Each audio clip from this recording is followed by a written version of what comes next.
En el nombre del Padre, del Hijo y del Espíritu Santo. Amén. Ven, Espíritu Santo, y llena los corazones de tus fieles y enciende en ellos el fuego de tu amor. Envía tu Espíritu Creador y se renovará la faz de la tierra.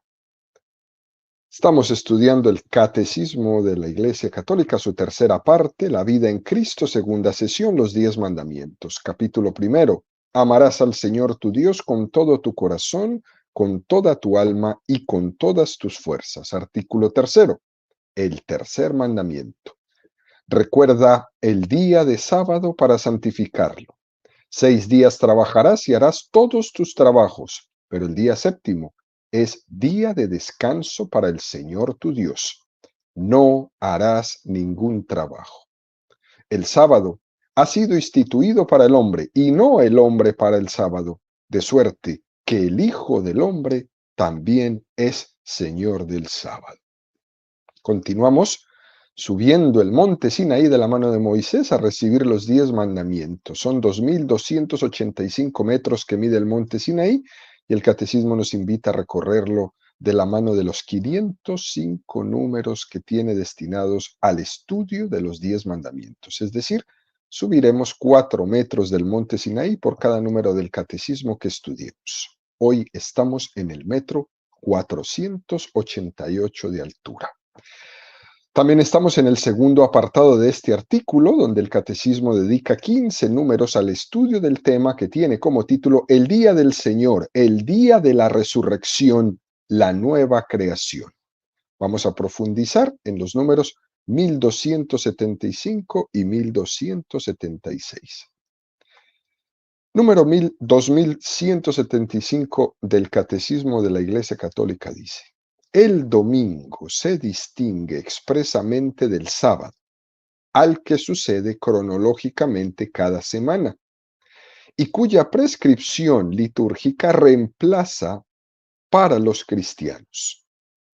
Realiza plenamente en la Pascua de Cristo la verdad espiritual del sábado judío y anuncia el descanso eterno del hombre en Dios, porque el culto de la ley preparaba el misterio de Cristo, y lo que se practicaba en ella prefiguraba algún rasgo relativo a Cristo.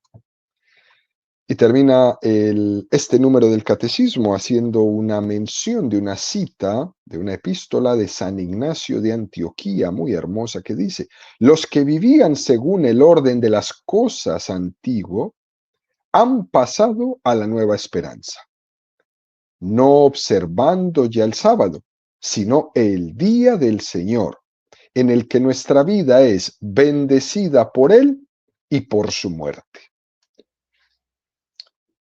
Es un número muy hermoso este que nos presenta el catecismo en esta mañana, donde la primera observación que tenemos que hacer es el proceso de cómo en la historia de la salvación el sábado ha desembocado en el domingo. Todo el antiguo judaísmo desemboca en Jesucristo. Esta es la clave para poder entender que el sábado desembocó en el domingo. Si uno no acepta a Jesucristo, seguirá en el sábado y no hay quien lo saque de ahí. Ese es el dilema de hoy día del judaísmo. Esto es así hasta el punto que cuando un judío se hace cristiano, no está cambiando de religión. En realidad lo que está haciendo es llevar el judaísmo hasta las últimas consecuencias, y esa última consecuencia es el cristianismo.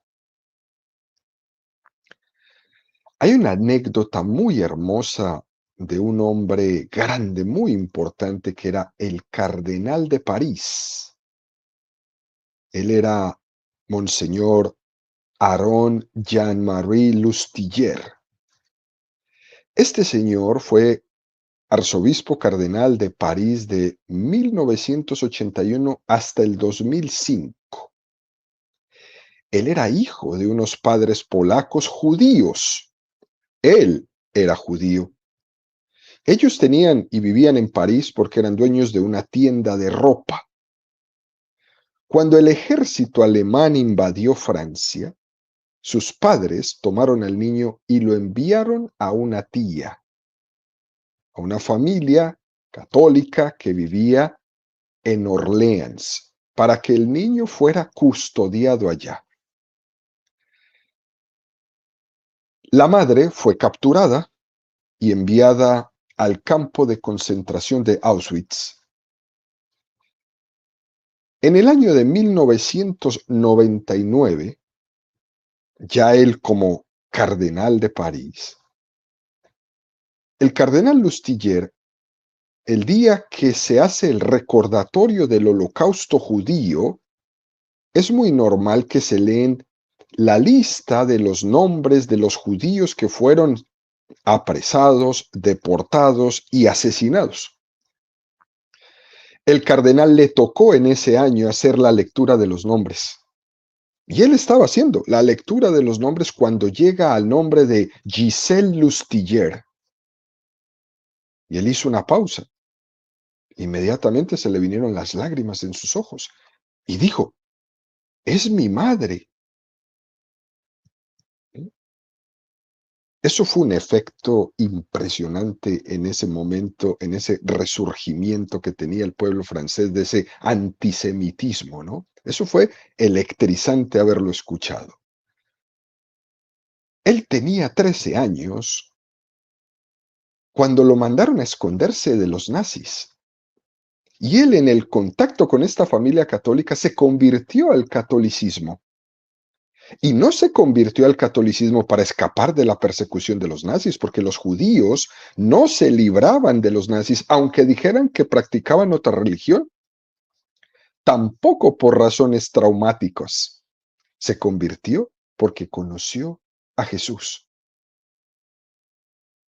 De hecho, entre sus más controversiales observaciones que él decía en sus homilías, en sus enseñanzas, él decía, nací judío y permanezco judío, incluso si esto es inaceptable para muchos. Él manifestaba la vocación de Israel, que es de traer luz a los no judíos. Decía el cardenal Lustiger, esa es mi esperanza y creo que el cristianismo es el único medio para lograrlo. Una cosa muy bella esto. Incluso en una entrevista que le hicieron al cardenal, él respondía, no tengo conciencia de haber cambiado de religión, siendo judío y ahora soy cristiano. Más que cambiar de religión, lo que he hecho ha sido desembocar, como cuando el río desemboca en el mar. El río no está llamado a ser siempre río. Podrá ser más corto o más largo, pero su final es siempre desembocar en el mar. El judaísmo es un río, el cristianismo es el mar. Algo así pasó en mi vida. Por eso no me cambié de religión, desemboqué. Y el judaísmo está llamado a concluir en el cristianismo. Cuando uno escucha algo así, es bastante impactante. El judaísmo, por definición, es la expectativa de la promesa de Dios. Israel es el pueblo elegido para esperar la salvación plena de Dios. Israel fue pueblo de la elección para que a través de él viniera la plenitud de Dios a toda la humanidad. Y por eso no habrá ningún cambio en la historia hasta que este pueblo no acepte a Jesucristo como su Dios y Señor.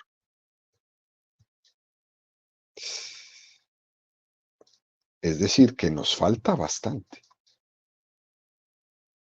Por eso hay algunos personajes como Juan el Bautista, que es el profeta que le tocó hacer como de paso entre el Antiguo Testamento y el Nuevo Testamento. A él le tocó decir, he aquí el Cordero de Dios. O como el anciano Simeón, a él le tocó decir, ahora Señor, según tu promesa, puedes dejar a tu siervo irse en paz, porque mis ojos han visto al deseado de las naciones. Luego San Pablo en la primera carta de Corintios 10:11 va a decir, todo esto les acontecía en figura y fue escrito para aviso de los que hemos llegado a la plenitud de los tiempos. Todos los hechos del Antiguo Testamento son figuras del Nuevo Testamento. Moisés es figura de Jesucristo. Isaac es figura de Jesucristo. Todos los acontecimientos están queriendo prepararnos para comprender que en Cristo todo llega a su plenitud, todo se cumple en Él. Así, queridos amigos, es como entendemos eso que tantas veces Jesús repetía en los evangelios con esas expresiones de todo está cumplido, o cuando decía para que se cumplieran las escrituras, etcétera, etcétera. Hay una intencionalidad muy clara cuando los evangelistas nos escriben esto. Hay una intencionalidad muy clara al escribir la vida del Señor y subrayar que los acontecimientos y las palabras de Jesucristo daban cumplimiento al anunciado por los profetas en el Antiguo Testamento. Fijémonos, por ejemplo, cómo los que han tenido la oportunidad de participar en una vigilia pascual, la noche del sábado de resurrección, ahí queda mente clara expresado cómo todo el Antiguo Testamento es imagen de Jesucristo y cómo el sábado desemboca en el domingo. Recordemos las 4 lecturas, ¿no? Son 7, pero las 4 donde me quiero centrar. Primera lectura, tomada del libro del Génesis, la creación del mundo. En el Antiguo Testamento se subraya que la salvación de Dios comenzó en la creación, en el paso de la nada a la existencia. Somos y existimos porque Dios lo ha querido en un acto explícito de amor. Eso es lo que dice el texto. A veces escuchamos que un hijo ha venido al mundo, pero no era deseado por sus padres, ¿no? Por ahí se le dice. Este era el no deseado, este no era planeado, este fue el pilón y cosas así miserables que escucha uno por ahí. Pero ante Dios no fue así. Ante Dios ninguno no es no deseado. Dios ha pensado en cada uno de nosotros y nos ha amado personalmente y por eso existimos. Y fíjese que al final de cada una de las lecturas durante la vigilia pascual hay una oración.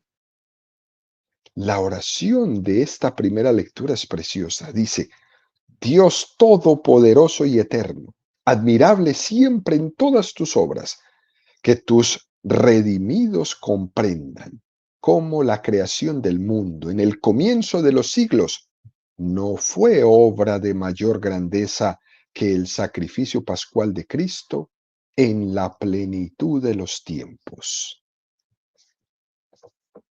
Es decir, que esa primera creación no era más que una preparación. Aquella era la primera.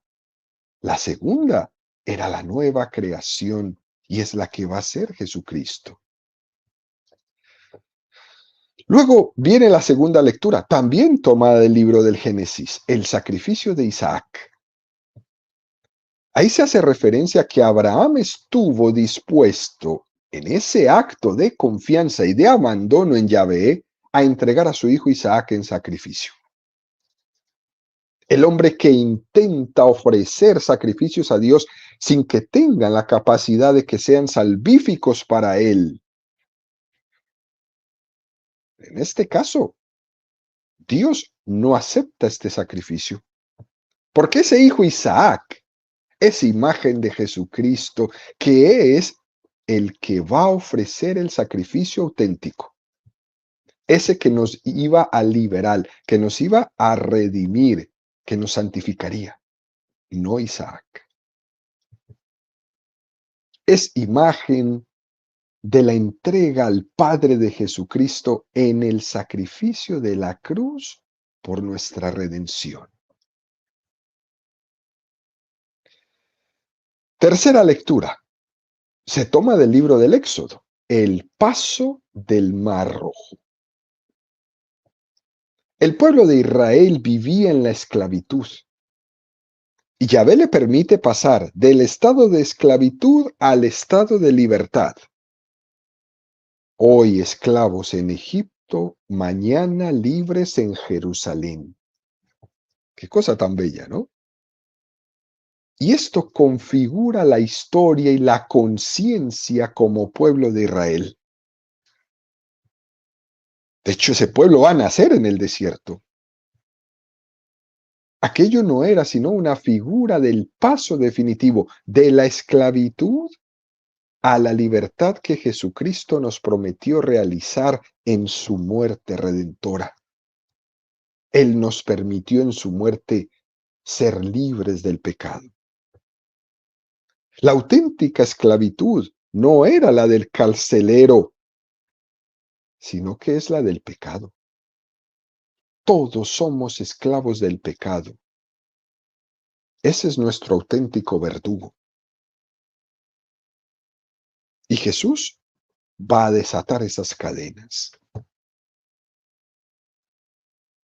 Hoy esclavos en Egipto, mañana libres en Jerusalén.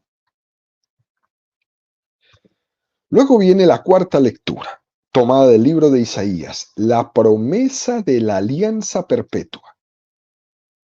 Israel acoge la alianza, pero la rompe una y otra vez.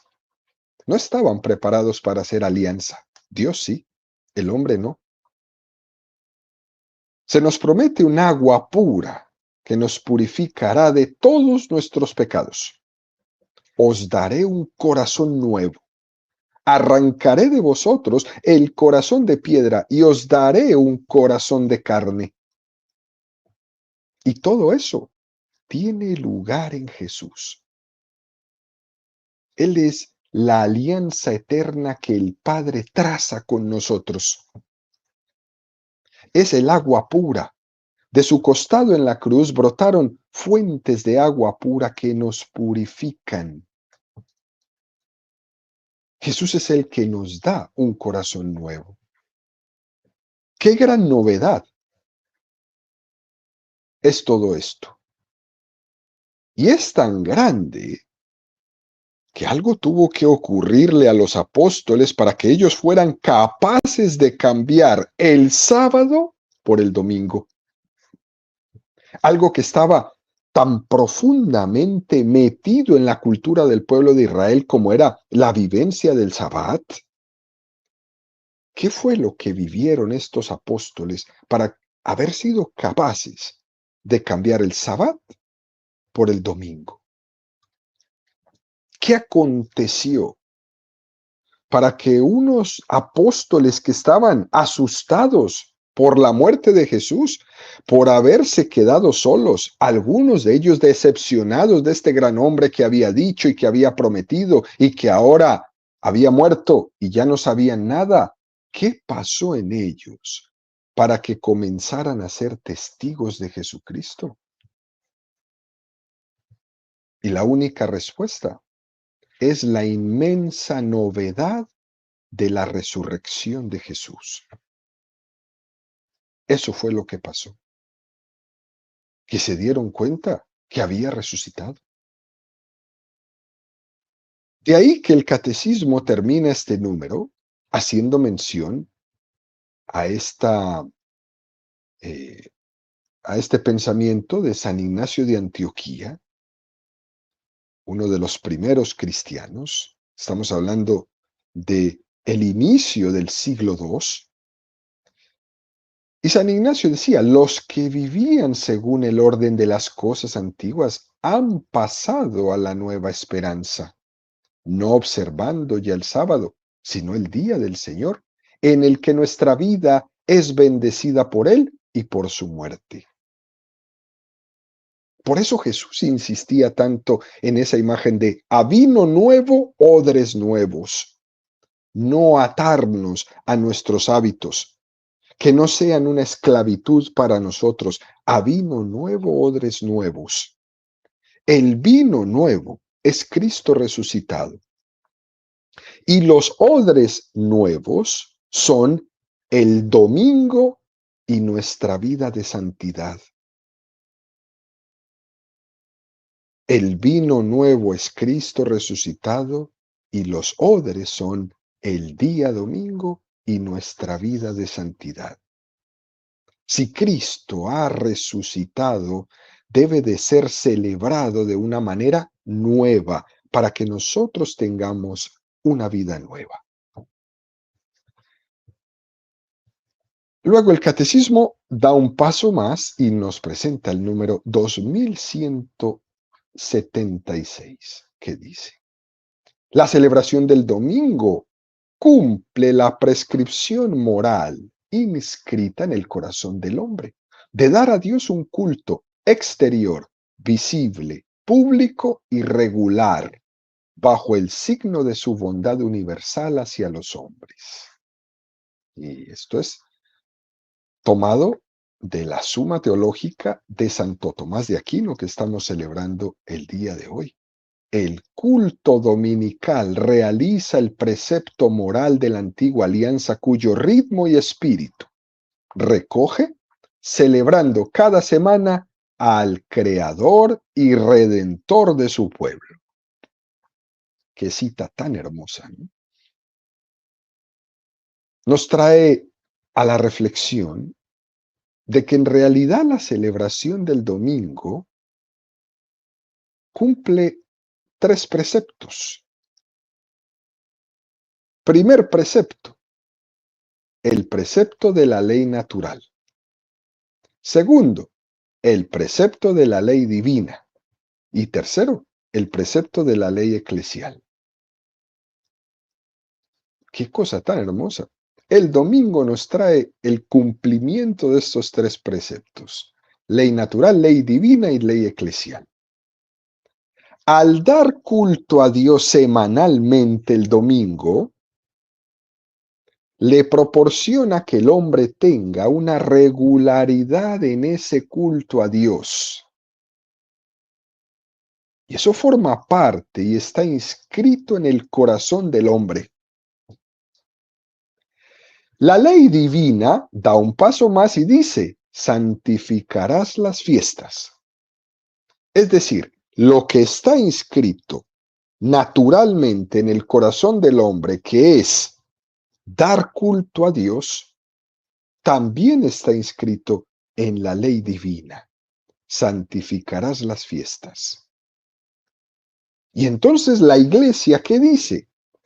Santificarás las fiestas, los domingos y fiestas de guardar. Ahí están las 3 leyes, los 3 preceptos. El precepto de la ley natural, que lo tengo en mi corazón. El precepto de la ley divina, que me lo mandó Dios: santificarás las fiestas. Y el precepto de la ley eclesial, que me dice: es el domingo y las fiestas de guardar. De tal forma, queridos amigos, que cuando nosotros intentamos vivir bien el precepto del domingo, estamos cumpliendo estas 3 leyes: la natural, la divina y la eclesial. Por eso voy a misa el domingo. Por eso vivo el domingo, como este tercer mandamiento me lo ha ido enseñando en estas catequesis. Cumplo las 3 leyes. Fíjense, queridos amigos, cómo nos puede llamar la atención el precepto dominical que sea de ley natural, ¿no? Esto hemos hablado mucho de la ley natural, inscrita en el corazón del hombre. Nosotros por la ley natural entendemos el respeto a la naturaleza, el no matar, el no robar, todo aquello que viole la naturaleza va en contra de la ley natural. Pero lo cierto es que también forma parte de la ley natural el deber del hombre de dar culto a Dios. La criatura tiene lógicamente que reconocer al Creador. A esto se refiere. La ley natural es reconocer nuestro deber de religiosidad. La ley natural nos permite tener una especie de diálogo con las personas que no creen en Dios. Y eso lo podemos hacer. De hecho, una de las cosas que más insistía el Papa Benedicto XVI, y lo dijo en varias ocasiones, y es que el diálogo que podemos tener con los que no creen en Dios debe de estar basado en la ley natural, en lo que trae el hombre inscrito en su corazón. No le ponga nombre, no le ponga religión, pero todo hombre trae inscrito en su corazón, en su ser, dar culto a Dios.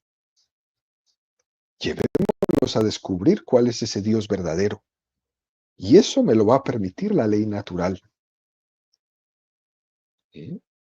Todo hombre religioso por naturaleza, todo hombre, nadie se exime de esto. Y es un deber el darle culto a Dios. Es un deber del hombre. Y entonces Santo Tomás de Aquino expresa algo muy poderoso. ¿Cómo se le da culto a Dios? Y fíjese que nos pone como 4 columnas. Dar a Dios un culto exterior, visible, público y regular. Qué cosa tan hermosa, ¿no? Exterior, visible, público y regular. Es decir, es de un hijo agradecido el darle gracias a Dios porque la creación es un regalo. Ese lema, ese refrán que dice, es de bien nacidos el ser agradecidos, aquí se expresa perfecto. Dar a Dios un culto exterior, visible, público y regular. Y lo insiste Santo Tomás. Es muy curioso, porque nosotros estamos en una sociedad donde la dimensión religiosa del hombre es como tolerada un poquito. Se tolera, pero le dicen a uno, mira, ay, eso vívelo tú, contigo mismo, pero no que no lo vean los demás. Si quieres ser religioso, sélo tú, pero que no se vea. Como cuando quitaron las cruces de las escuelas, ¿no? Los crucifijos de las escuelas bajo ese argumento ridículo. Eso es violencia para los niños. Y aquí hay niños de muchas religiones, ¿no? Y entonces, como hay niños de muchas religiones, quitemos la cristiana, que es la nuestra, porque nos definimos como un país cristiano. Tú sé cristiano, pero que no se vea, es lo que nos quisieron decir. Y sí, el cristianismo es una religión de interioridad, pero no es lo mismo interioridad que intimismo. Jesucristo insistió mucho en la interioridad de la fe, en la interioridad de la religión, que no podemos hacer como los fariseos que vivían una religiosidad sustentada en la apariencia y en obras externas que no son expresión de la sinceridad de su corazón. Sí, eso lo dijo Jesús. Pero nuestra cultura actual, lo que se reivindica es una especie no de interioridad, sino de intimismo, que es vivir la vida religiosa y espiritual interiormente, pero que no tenga nada que ver con tu vida afuera. Y eso es un error terrible.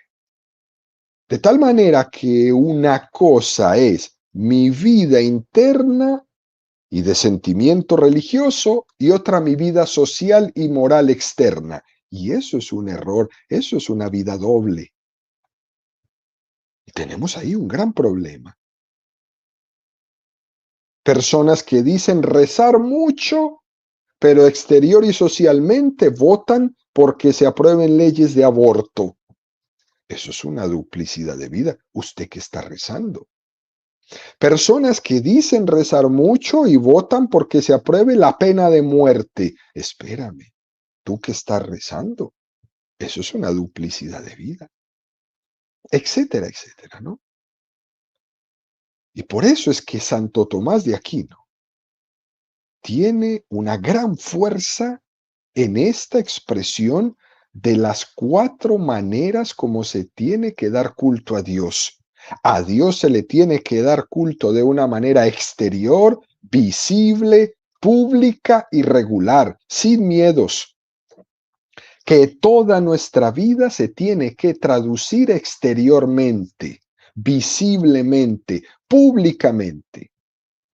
A usted no le tiene que dar pena salir en una procesión.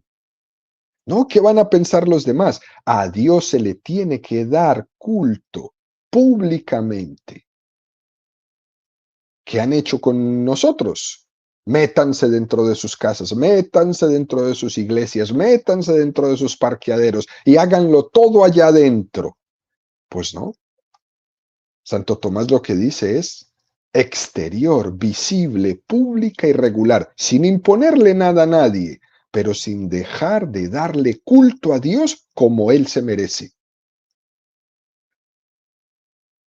En los cristianos, en los católicos, no existe un dualismo entre nosotros como si fuéramos 2 cosas diferentes, nuestro interior y nuestro exterior. Para nosotros lo interno y lo externo es lo mismo, somos uno, somos una sola cosa. Todo esto nos lo han ido metiendo y vendiendo con esas ideas de las filosofías orientales de la reencarnación, que vienen a decirnos que el cuerpo es la cárcel del alma, que lo importante es cultivar el alma, pero que no cultives tu cuerpo, que rechaces tu cuerpo porque es una cárcel. Y nos hemos creído ese cuento. Y nos lo hemos creído. Y entonces nos han invitado a ser personas que vivan una vida de intimismo. Y ahí perecemos. ¿Sí? Y ahí perecemos. Y no solo estoy pensando en las personas que viven ciertas prácticas orientalistas que les venden por ahí de relajación, ¿no? Como ese yoga, como el nirvana y cosas de estas. Me refiero a las personas que tienen un recurso a ciertas devociones cristianas incluso, sin que eso se traduzca a una vida eclesial pública, exterior, visible y regular, como por ejemplo aquel que le da pena rezar, como al que le da pena ir a su misa el domingo. Nosotros vivimos nuestra relación con Dios y tiene que ser de una manera objetiva. Tiene que ser de una manera continua. Y luego dice Santo Tomás, ¿no? Para concluir, debe de ser regular. No es de ley natural el que ese culto a Dios sea semanal. No, eso no es de ley natural. Es el hombre debe dar culto a Dios. Sí, eso es lo que está en la ley natural. Pero que dice cada semana, no. Ese cada semana es ley eclesial. Por eso Santo Tomás dice, la criatura tiene que alabar a Dios regularmente. Y ese regularmente en la iglesia es cada semana. No hoy sí, mañana no. porque la criatura debe de entender que siempre depende de su creador y siempre tiene que estar agradecido con él. El don de Dios no es hoy sí, mañana no. El don de Dios es continuo. Y por tanto, nuestra relación con Dios tiene que ser, como nos dice Santo Tomás de Aquino, tiene que ser regular. Regular. Termina este punto diciendo, este número 2176. El culto dominical realiza el precepto moral de la alianza, cuyo ritmo y espíritu recoge, celebrando cada semana al Creador y Redentor de su pueblo. Esa es la maravilla del domingo. Cristo resucitado. A diferencia de los acontecimientos que en el Antiguo Testamento se celebraban, que son acontecimientos que ya pasaron, pero Cristo ha resucitado y sigue siendo. Por eso el domingo, los cristianos no celebramos cosas que pasaron en el Antiguo Testamento, porque es que Jesucristo resucitado no es un mero acontecimiento histórico que sucedió, es que es una persona viva. Y en la liturgia puedo tener con Jesús un tú a tú. Ahí está la perfección de la liturgia cristiana católica. Ya no es una memoria de un acontecimiento pasado, es un memorial que hace presente a alguien que vive, que reina y que está sentado a la derecha del Padre, ahora, hoy.